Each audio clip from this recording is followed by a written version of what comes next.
네, 오늘은 시편 85편을 함께 나누게 될 텐데요. 이 말씀을 나눌 때 오늘 아침 시간을 한번 먼저 생각해 보시면 좋겠습니다.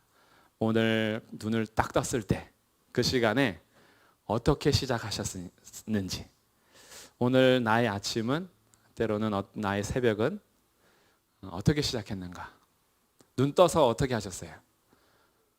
또 아침이 밝았구나, 이 지긋지긋한 하루, 이렇게 하셨나요 혹시? 아침에 눈을 뜨시면서 오늘도 출근을 해야겠구나, 지겹다, 이렇게 했을 수도 있고요. 오늘 하루가 밝았는데 감사하다, 이랬을 수도 있고요. 오늘 아침은 어떻게 시작하셨나요? 잠시 생각해 보시고, 아침을 시작할 때에 감사로 시작하는 삶이 있는가 하면 불평하며 시작하는 삶이 있을 수 있겠죠. 그러면 감사로 시작하는 그 하루가 좋을까요? 불평으로 시작한 하루가 좋을까요? 너무 이거는 답정너죠. 이미 답은 정해놓고 제가 물어보고 있습니다. 감사로 시작하는 삶은요, 그 하루의 일과가 감사로 시작해서 이 감사의 열매를 맺어가는 삶이 있어요. 그런데 같이 눈을 떴어도 아침부터 불만 품고 아침부터 부정적인 것으로 하루의 삶을 시작하면서 계속 부정적인 말과 행동들로 인해서 열매를 맺어가는 경우도 있습니다. 하루를 봐도 그렇지만 한 주를 봐도 그럴 수 있어요. 한 주의 시작을 하나님 앞에 감사함으로 시작하는 그런 주일을 보내는 분이 있는가 하면, 한 주에 시작하는 그 주일마저도 주님 앞에 그냥 그런 듯이 나의 삶에 대해서도 그렇게 감사함도 없고 그렇게 보낼 수도 있습니다. 돌아오는 주일이 추수감사절이에요. 그래서 이 감사의 한 주를 같이 생각하면서 감사의 내용을 담아 추수감사절에도 우리의 감사의 고백들이 넘쳐났으면 좋겠는데, 꼭 추수감사절을 만을 위해서가 아니라 우리가 사실 하루를 시작하든 한 주를 시작하든 무엇으로 시작하냐에 따라서 그 삶의 결과, 하루의 열매가 달라질 수도 있습니다. 어떻게 달라질까? 그리고 나는 오늘 어떻게 시작했는지를 생각하셨다면, 그래서 오늘 하루가 어떠셨는지요? 혹시 감사로 시작해서 잘 오셨다면 오늘 이 시간도 마무리를 잘 하시고요. 감사로 시작하지 못하고 오늘 하루가 꼬여 있었다면 오늘 이 시간이 매듭 짓고 다시 시작하는 그런 기도의 자리가 되기를 주님의 이름으로 축복합니다. 이건 굉장히 이제 우리에게 있어서요, 되돌아보는 시간인 거죠. 그리고 오늘 시편 85편은 감사로 시작합니다. 감사로 시작해요. 오늘 시편 85편은 과거와 현재와 미래에 대한 이야기를 담고 있어요. 1절부터 3절까지 과거에 대해서 이야기하면서 하나님께서 베풀어 주신 은혜에 대해서 감사하고 있습니다. 그 감사를 기반으로 하여서 현재 우리가 당하는 고난 속에서 하나님의 진노를 풀어달라고 오늘을 맡기고 있어요. 그러고 나서 이 8절부터 마지막 절까지가 하나님께서 그래서 우리에게 어떤 일을 행하실 것인지를 기대하면서 하나님께 소망을 두는 내일로 이 시를 마무리하고 있습니다. 그러니까 하루의 일과도 그렇고 한 주의 삶도 그렇고 내 인생도 그렇고, 오늘 시편 85편을 따라서 감사로 시작하여서 소망으로 끝날 수 있다면 그 삶은 오늘이 고난일지라도 행복한 삶이라는 거예요. 그래서 어떻게 그러면 시가 적히게 되는지, 고라 자손의 시인 85편의 내용을 잠시 살펴보도록 하겠습니다. 85편 1절부터 3절까지가 과거를 회상하면서 감사하는 내용인데요. 1절에 여호와여, 주께서 주의 땅에 은혜를 베푸사 야곱의 포로된 자들이 돌아오게 하셨으며 주의 백성의 죄악을 사하시고 그들의 모든 죄를 덮으셨나이다. 셀라. 셀라는 높은 음을 포르테거나 아니면 쉼표의 역할인 거예요. 어떤 중요한 그 앞에 앞뒤를 딱 두고 한 템포 쉬고 가거나 아니면 포르테로 외치는 장면이 셀라입니다. 그러니 지금 이 과거를 보면서 무엇을 감사하고 있냐 하면, 하나님께서 포로된 백성들인 야곱의 자손들에게 주님께서 은혜를 베푸셔서 포로로 인생을 마치게 하지 않고 그 나라가 다시 돌아오게 하셨다는 것이에요. 그럼 포로로 잡혀갔다가 다시 돌아오게 된 것은 하나님의 진노가 그쳤기 때문에 그랬다는 거예요. 포로로 잡혀가게 된 원인은 누구에게 있을까요? 백성들에게 있죠. 우리에게 있는 거예요. 우리가 이제 이스라엘 백성이라면 우리 조상들이 우리가 포로로 잡혀가게 된 것은 하나님께서 그렇게 말씀하셔도 결코 회개하지 않고 끝까지 자기의 길을 주장하다가 결국은 망하여서 포로로 잡혀가게 됩니다. 그러니 포로로 생활을 하게 된 것은 우리의 죄악 때문이요. 그 포로 생활을 그치고 다시 돌아올 수 있는 이유는 하나님께서 은혜를 베푸셨기 때문인 거예요. 우리는 반대로 생각할 때가 많죠. 잘 될 때는 내가 잘해서 그런 거고 잘못했을 때는 하나님이 주권자인데 어떻게 나한테 이럴 수 있냐 이렇게 따져요. 근데 사실 이 쓴 열매는 거의 우리의 죄에 대한 열매입니다. 하나님께서는요 결코 우리를 쓴 열매 보기 위해서 인도하지 않으십니다. 하나님의 인도하심은 푸른 초장으로 인도하세요. 근데 우리들이 하나님을 따라가지 않고 내 멋대로 내가 왕일에서 갈 때 오는 결과는 쓴 열매와 사망이라는 거죠. 우리는 그곳에서 하나님께 원망과 불평을 할 때가 많은데 오늘 이 시편 85편 1절부터 3절은 과거를 보면서 정확하게 얘기합니다. 하나님께서 은혜를 베푸셔서 돌아왔으며 돌아오게 된 이유는 주님께서 진노를 그치셨기 때문이다. 분노를 이렇게 삭히신 거죠. 그리고 우리의 죄를 덮어주셨다는 거예요.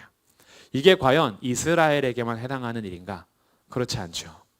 하나님께서는 우리가 죄에게 종노릇할 때 인생의 참된 의미나 목적도 모른 채 태어나서 당연히 사망에게 종노릇해야 하는 것처럼 육체의 정욕과 탐심이 인생의 목적이 되어서 그렇게 살아가는 것이 당연한 것처럼 살면서 내가 정말 하나님께서 베풀어 주시는 참된 인생이 아니라 헛된 인생을 살아가는 포로된 우리의 삶에 주님께서 은혜를 베푸셔서 하나님의 나라로 옮겨주셨죠.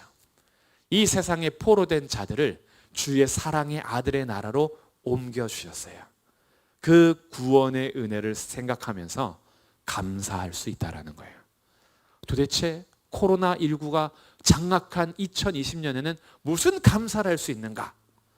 날 구원하신 주 감사. 이 한 절에서 이미 모든 게 담겨 있어요. 하나님의 구원을 생각하면요, 오늘 죽어도 모든 걸 다 받은 자잖아요. 하나님의 그 구원하심은요, 우리가 결코 잊어서는 안 되는 하나님의 은혜인 겁니다. 하나님의 은혜, 나를 구원하신 주님의 그 은혜를 잊어가는 백성들이요, 감정이 메말라가고 감사가 사라져요. 감사가 사라지고 감정이 메말라지면요, 하루하루가 그냥 일상의 반복과 지긋함이지만 오늘도 아침에 눈을 떠서 생명 주신 하나님을 생각하고 구원을 베풀어 주셔서 나를 주님의 자녀 삼아 주신 그 하나님 앞에 나를 탁 세우면 오늘 하루가 고된 일이 일정들이 쫙 나열이 되더라도 오늘도 나의 주가 되신 하나님 앞에 감사합니다 하고 시작하는 거죠. 그래서 이 과거를 보면서 감사를 고백할 수 있고 그 은혜를 찬송할 수 있는 건 주의 백성에게 주시는 또 하나의 은혜입니다. 그러니 은혜를 기억하는 것은요, 은혜의 삶을 낳아요. 감사를 하게 되면요, 또 다른 감사가 태어나요. 그래서 감사는 계속 감사를 반복하게 하면서 오늘 하루가요, 그냥 이렇게 볼 때는 감사할 게 하나도 없는데 그의 입술의 고백에서는 감사가 끊어지지 않을 수 있어요. 오늘도 하루가 고단했으나 졸릴지언정 성전에서 내가 졸고 있으니 얼마나 감사한가. 내가 오늘 정말 피곤해서 딴 데서 딴짓하지 않고 그리고 여기 와서 있으니 우선은 혹시 은혜는 좀 못 받더라도 딴짓은 안 하고 계시잖아요. 우리들이 주 앞에서요, 감사의 내용들을 찾아보면서 그렇지, 주의 백성이기에 오늘도 이곳에서 그래도 한 번 더 생각해 볼 수 있으니 그 또한 얼마나 감사한가. 그래서 우리의 이 삶을 하나님의 은혜에 두면서 나를 구원하신 그 은혜를 기억해내면요, 그렇게 내면 오늘 85편의 고백처럼 하나님 은혜를 베푸셔서 우리를 포로된 자들을 돌아오게 하시고 죄악을 사해 주신 하나님 감사합니다, 이렇게 할 수 있는 거죠. 그리고 이 과거에 하나님 행하신 일에 대해서 감사하는 사람은 그 다음 현재로 오게 돼요. 하나님께서 과거에 역사하셨다면 오늘은 하나님 역사가 끝날까요? 과거에 구원을 베풀어 주시고 은혜 베풀어 주신 하나님이 오늘의 하나님하고는 다른 하나님인가요? 아니죠. 동일한 하나님이에요. 그러다 보니까 오늘을 맡기며 기도할 수 있어요. 지금 이 85편의 현재는요, 사실 고통 가운데 있습니다. 그 고통이 뭔지는 정확히 모르지만 4절에서 이렇게 고백합니다. 우리 구원의 하나님이여 우리를 돌이키시고 우리에게 향하신 주의 분노를 거두소서. 그러니까 이게 현재인 거예요. 3절까지는 과거의 주의 분노를 거두셔서 우리에게 역사하셨던 하나님의 구원의 은혜를 감사하면서 시작했어요. 근데 지금도 사실은 뭐가 필요하냐면 그 하나님의 은혜가 필요한 거예요. 지금은 어떤 고통 속에 있는데 이 고통을 누구에게서 찾아내냐 하면 하나님의 진노에서 찾아내요. 왜 그럴까요? 이런 일을 겪게 된 것은 우리의 죄악이라는 걸 알기 때문에 그런 거죠. 우리의 죄 때문에 우리가 지금 이렇게 쓴맛과 고난과 고통 속에 있는데 하나님의 분노를 거두어 주시기를 요청하면서 5절 주께서 우리에게 영원히 노하시며 대대에 진노하시겠습니까? 하나님 언제까지 계속 진노하시겠습니까? 제발 거두어 주십시오. 그러면서 6절에 이렇게 고백합니다. 우리 6절 말씀 같이 읽어보겠습니다. 시작. 주께서 우리를 다시 살리사 주의 백성이 주를 기뻐하도록 하지 아니하시겠나이까? 이 말씀이 너무 좋아요. 주께서 우리를 다시 살려달래요. 지금은 죽음 가운데 있는 것 같은 거죠. 우리의 죄로 인하여서 완전 죽어진 상태예요. 그런데 우리를 다시 살릴 수 있는 분은 주님이시니까 납작 엎드려서 주님 앞에 과거에 우리를 구원하신 하나님, 오늘도 구원의 하나님, 진노를 거두시고 주님 우리를 살려주십시오. 때로는 이런 간절함이 있을 때가 있어요. 나의 영혼이 죽은 것 같을 때, 나의 인생이 바닥을 친 것 같을 때, 도무지 어디에서부터 잘못됐는지, 무엇에서부터 꼬여 있는지 내 삶의 원인을 찾지 못하고 방황 아닌 방황을 할 때가 있어요. 그러면서 기도도 못하겠고 찬송도 힘을 잃고 예배하는 것도 그렇게 감동이 없고 그러면서도 뭔가 잘못된 건 알겠는데 뭘 어떻게 해야 될지 모르고 있을 때 그때 이 한마디가 절절할 때가 있어요. 주님 다시 살려주십시오. 주님 제발 저 좀 살려주십시오. 이렇게 할 때가 있어요.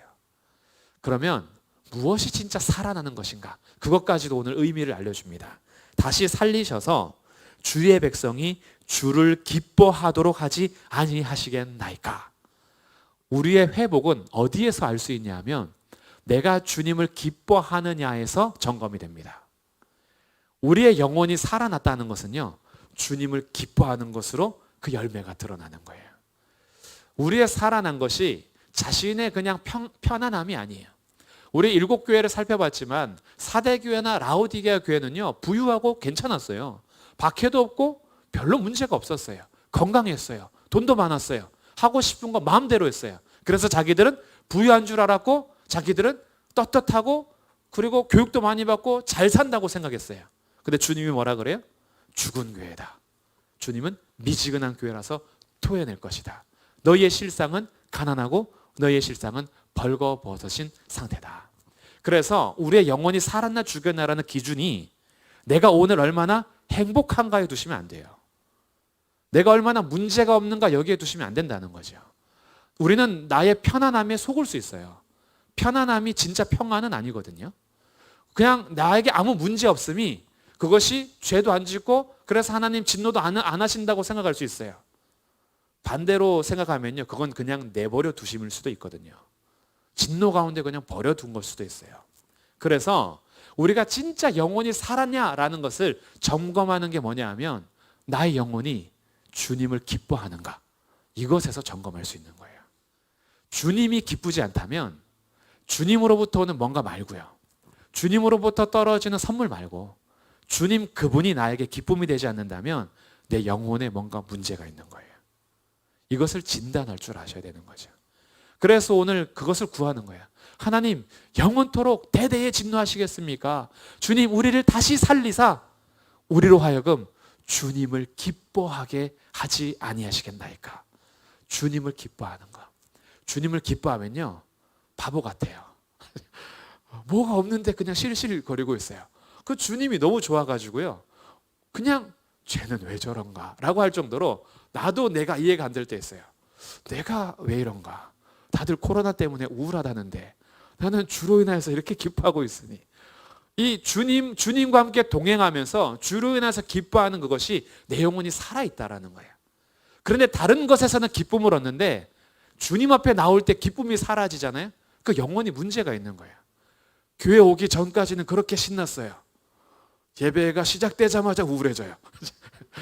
주의 전에 나와서 찬송하면 답답해져요.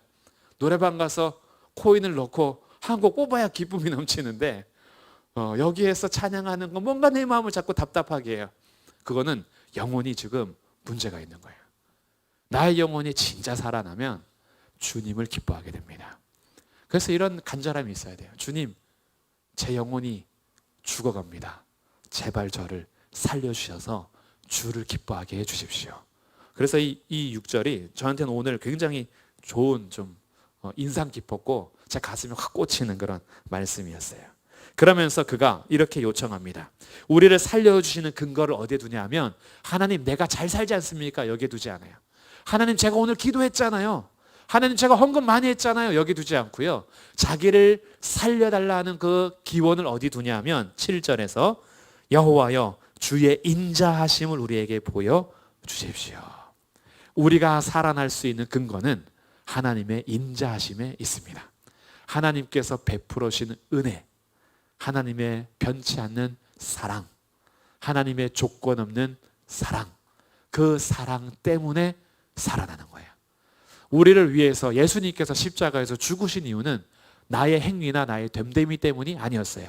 하나님의 인자하심 때문이었죠.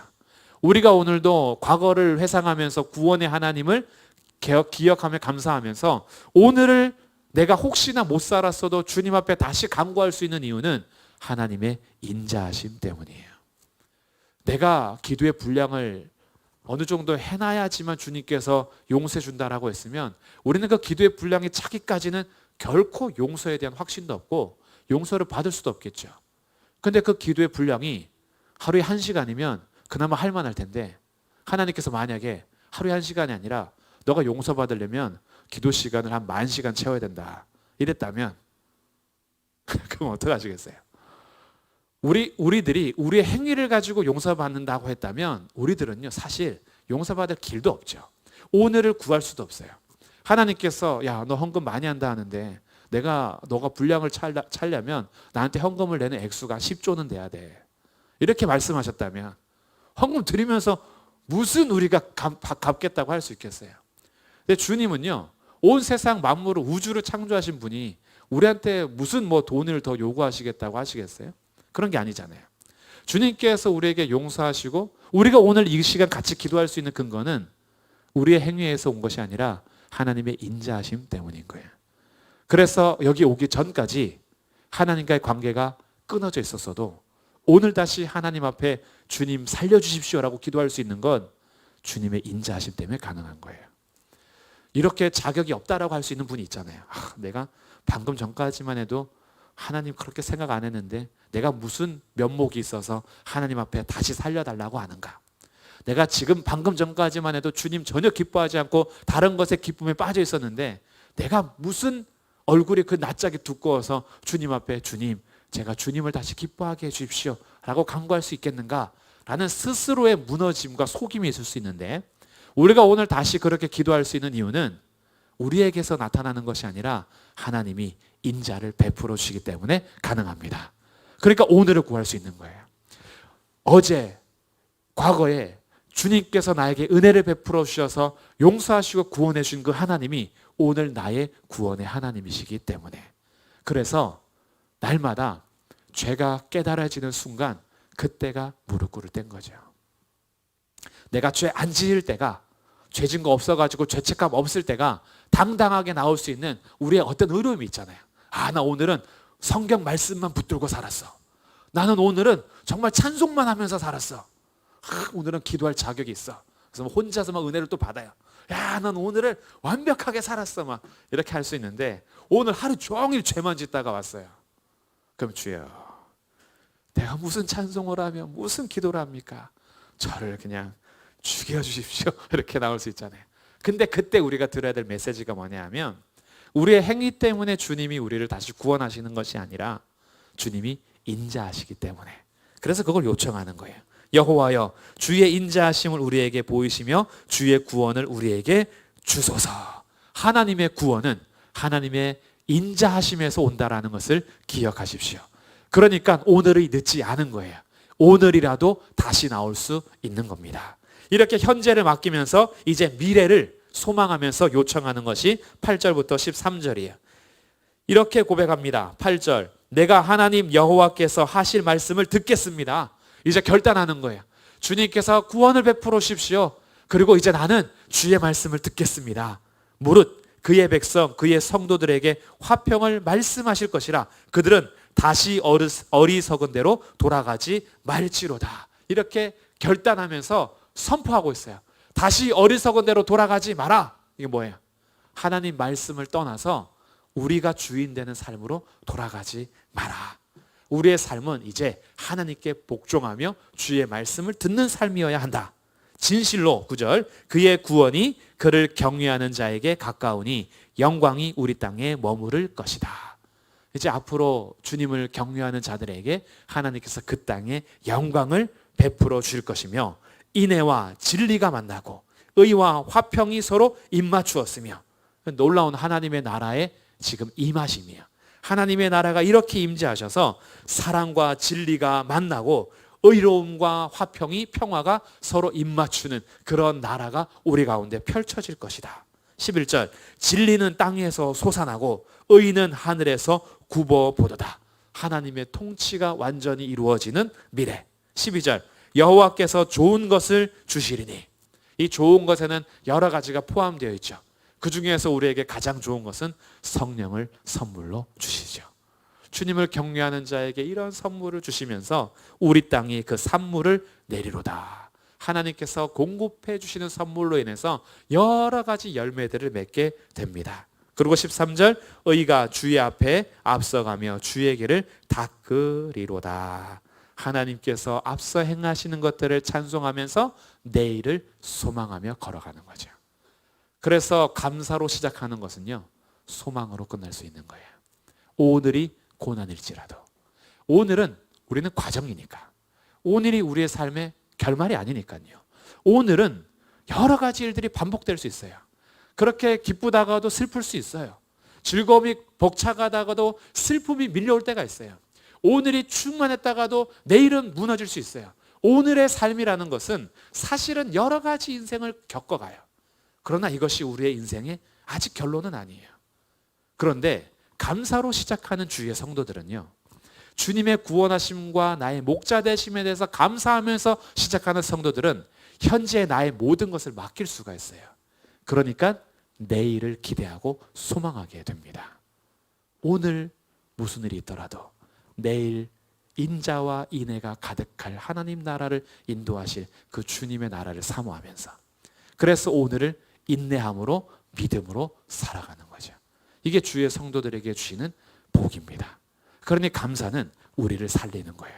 감사는 내일을 소망하게 합니다. 감사는 오늘을 맡기며 기도하게 하는 거예요. 오늘 하루 어떻게 시작하셨든지 내일은 감사로 시작하지 않으시겠습니까? 오늘 마무리하면서 내일을 소망하면서 감사로 마무리하지 않으시겠습니까?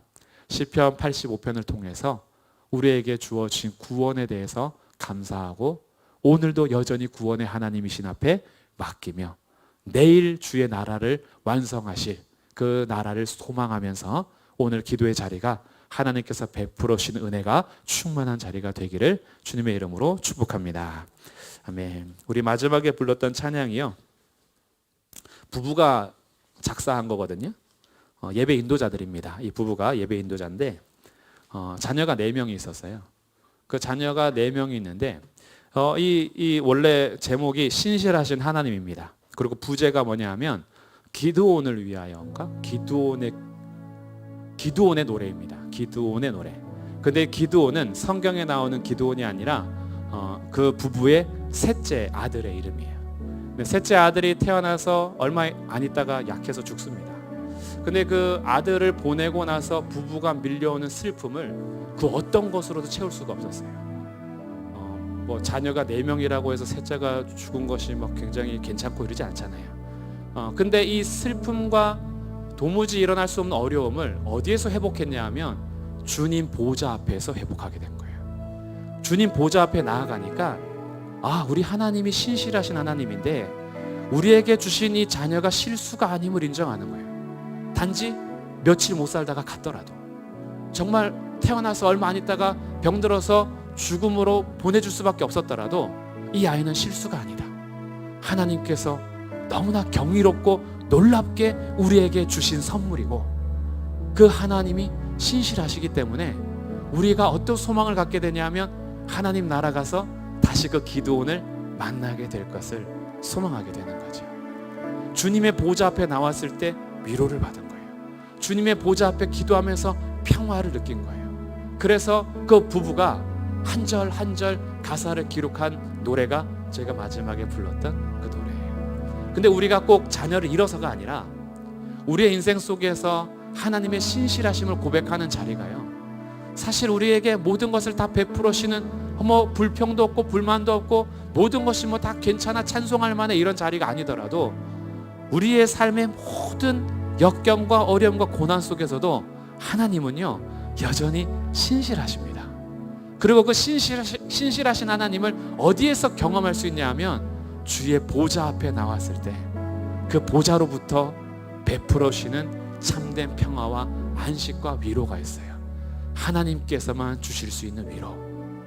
그래서 과거에 하나님을 기억하는, 그래서 감사하고 신실하신 하나님 붙드는 사람은 오늘의 슬픔까지도 신실하신 하나님 앞에 맡기며 위로받을 수 있고 내일을 소망하며 찬송할 수 있는 겁니다. 그 말씀 오늘 85편을 생각하고 오늘 이 가사를 생각하면서 우리 다시 한번 찬송하시고요 자유롭게 기도하도록 하겠습니다.